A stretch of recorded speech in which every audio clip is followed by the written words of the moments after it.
Barbaresco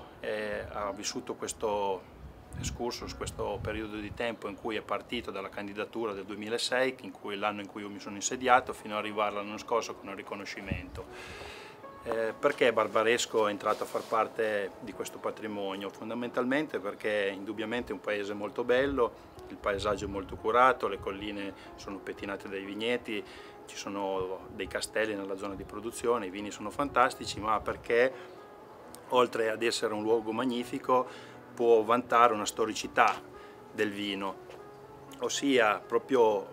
questa candidatura mirava a testimoniare il legame indissolubile che c'è tra i produttori di vino ed il territorio, che si tramanda da generazioni, quindi non è soltanto una cosa degli ultimi anni, una moda oppure una maniera commerciale per fare dei soldi, ma è proprio insito delle persone del luogo e che quindi caratterizzano in maniera simbiotica il lavoro, modifica il paesaggio modifica la vita dell'uomo stesso.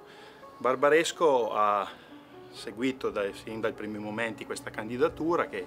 nel 2006 c'è stato il Ministero che ha proposto la candidatura delle nostre zone, poi nel 2008 si è cominciato assiduamente a lavorare con i professionisti per tracciare quelle che sono le zone d'eccellenza del luogo, e poi si è arrivato fino nel 2011 a una prima presentazione. In quell'anno l'UNESCO, che ogni anno si ritrova in un paese differente, la delegazione si ritrovava a San Pietroburgo. In quell'anno si è visto che forse il progetto, che era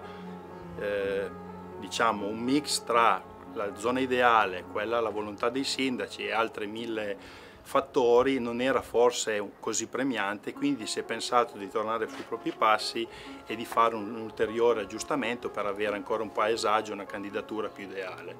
Dopodiché nell'anno successivo l'UNESCO si è ritrovato in Cambogia, una delegazione nostra è comunque andata in Cambogia nonostante il fatto che noi non fossimo oggetto di valutazione. Poi l'anno successivo in Qatar, a Doha, c'è stata l'approvazione definitiva in maniera unanime, e quindi dall'anno scorso adesso stiamo vivendo questo momento fantastico, ed è fantastico non solo perché indubbiamente porterà nuova linfa e nuovo turismo al territorio, ma soprattutto perché premia in qualche maniera il lavoro che è stato fatto dalle persone nei secoli e al tempo stesso ha insinuato all'interno delle persone che ci lavorano e che vivono nei nostri territori una certa maggiore consapevolezza del fatto che viviamo in un posto unico e fantastico.